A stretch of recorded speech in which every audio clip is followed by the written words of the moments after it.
Hey guys, welcome to Pratishtha Academy. I am Ashish sir. I'm going to teach maths for class 10th. I hope you will like. Now let's start. Guys, question first is express each number as a product of its prime factor. जितने भी product दिए गए हैं ना, इनका prime factor हमें find करना है। अब प्राइम फैक्टर फाइंड करो तो पहले ही समझ लो प्राइम फैक्टर होता क्या है। प्राइम फैक्टर होता है अभाज्य संख्या। क्या कहते हैं इसे? अभाज्य संख्या। मतलब वो डिजिट जिस डिजिट में किसी दूसरी डिजिट का डिवाइड ना हो। मतलब ऐसे डिजिट जो खुद से डिविजिबल हो, किसी दूसरी डिजिट से डिविजिबल ना हो और एक से बड़ी हो। मतलब एक नहीं होना चाहिए। वन जो है वो प्राइम फैक्टर नहीं होता। तो अब ऐसी डिजिट कौन सी होगी? टू होगा। देखो वन के बाद टू है ना, और टू में किसी और का डिवाइड नहीं होता। इसी तरह से थ्री। क्या फोर होगा? फोर नहीं होगा। क्यों नहीं होगा? क्योंकि फोर में टू का डिवाइड हो रहा। मतलब फोर में किसी और डिजिट से डिवाइड हो रहा है। इसका मतलब फोर जो है वो प्राइम फैक्टर नहीं है। फोर के बाद क्या? फाइव है।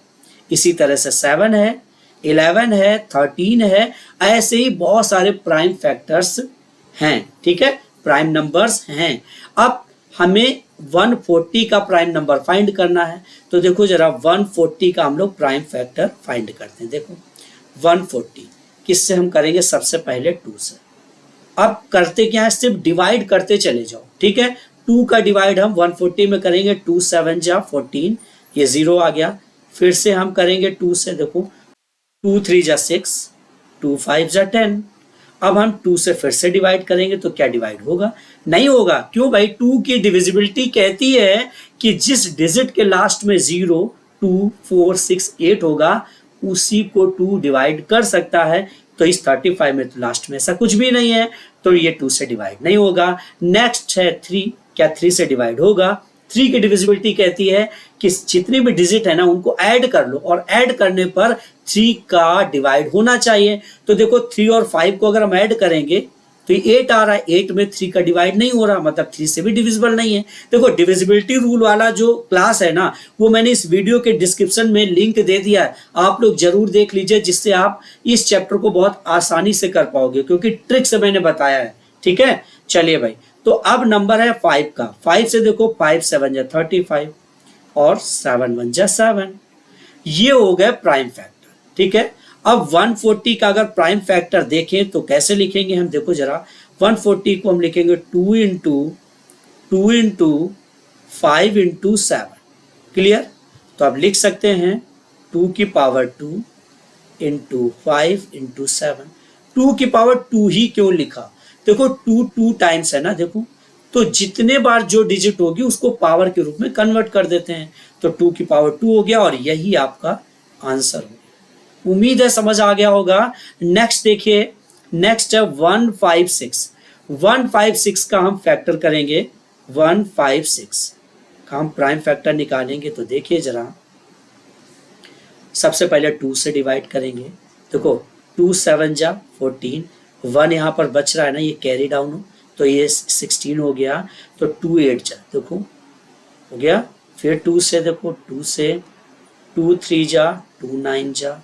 अब 2 से तो डिवाइड होगा नहीं, तो 3 से 3 1 जा 3 3 जा।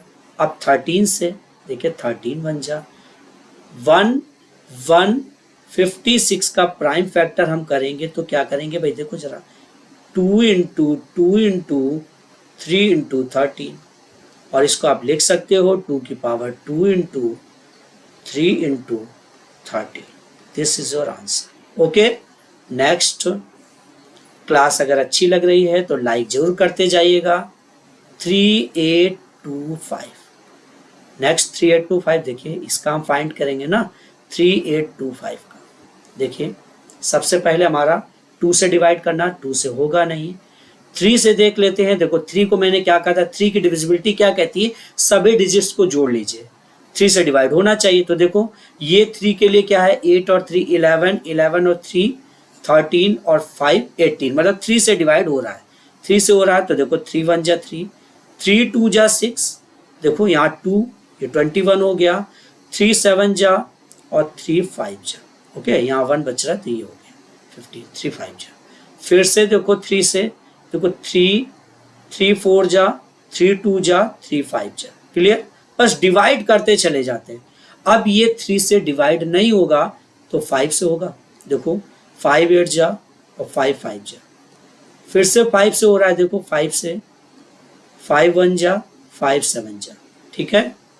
फिर 17 से हो रहा है डिवाइड, 17 1 जा 17। 3 8 2 5 के हम फैक्टर्स यहाँ पर लिखेंगे तो 3 into 3 into 5 into 5 into 70, okay. तो क्या लिखेंगे, 3 की पावर 2 इंटू 5 की पावर 2 इंटू 70, और यही आपका आंसर। उम्मीद है सभी को समझ आ रहा होगा। Next number is 5005। हमें 5005 का फैक्टर करना है, ठीक है। तो देखो जरा, आप देख कर ही समझ गए होंगे कि 5 से डिवाइड हो जाएगा।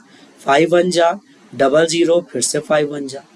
अब देखो 7 से, क्योंकि 5 से तो नहीं होगा, 5 की डिविजिबिलिटी क्या कहती है कि लास्ट में 0 या 5 होना चाहिए, तो 5 से नहीं हो रहा है, इसका मतलब 5 के बाद जो नंबर होगा उससे हो सकता है, तो 7 से होगा। देखो जरा, 7 1 जा 7, क्लियर। यहाँ 3 बच रहा है ना, 3 कैरी हो रहा है, 30 हो गया। 7 4 जा 28, ठीक। यहाँ 2 बचा है, 21 हो गया। 7 3 जा, ओके, क्लियर। अब 7 से नहीं होगा तो फिर 11 से होगा। 7 के बाद का जो प्राइम नंबर होगा उससे होगा, तो 7 के बाद 11 है, क्योंकि 7 से हो नहीं रहा, तो 11 से देख लो, 11 1 जा 11, ठीक है। 11 3 जा 33। अब ये 13 से हो रहा है, क्लियर। इस तरह से आप इसके फैक्टर कर सकते हो। अब आप क्या लिखोगे भाई, देखो आप लिखेंगे 5005 इक्वल टू, क्या लिखेंगे, 5 इंटू 7 इंटू 11 इंटू 13, और यही आपका आंसर। समझ आया। नेक्स्ट क्वेश्चन देख लीजिए। चलिए 7429 का हमें फैक्टर करना है। 7429 का हमें फैक्टर करना है।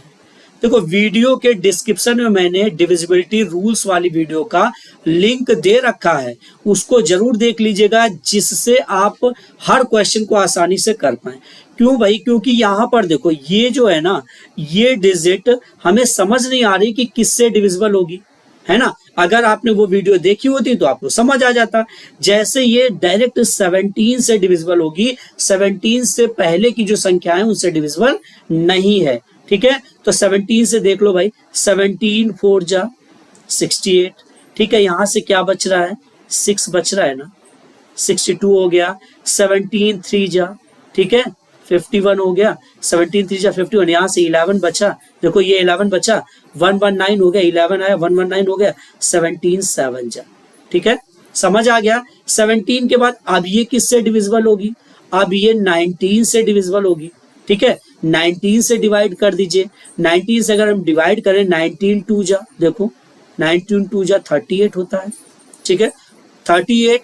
अब यहाँ से 5 बचा, ठीक है, 57 हो गया। तो देखो 19 3 जा 57, तो 23 हो गया। अब ये 23 से डिविजिबल है, देखो 23 से डिविजिबल है। अब हम लिखेंगे क्या, कैसे लिखेंगे, देखो 7429 को हम लिखेंगे 17 इंटू 19 इंटू 23, और यही आपका आंसर होगा। अगर क्लास अच्छी लग रही है ना तो लाइक कर दीजिए और चैनल को सब्सक्राइब कर लीजिए, क्योंकि डेली आपको इसी टाइम डेली मैथ्स की क्लास मिलती रहेगी।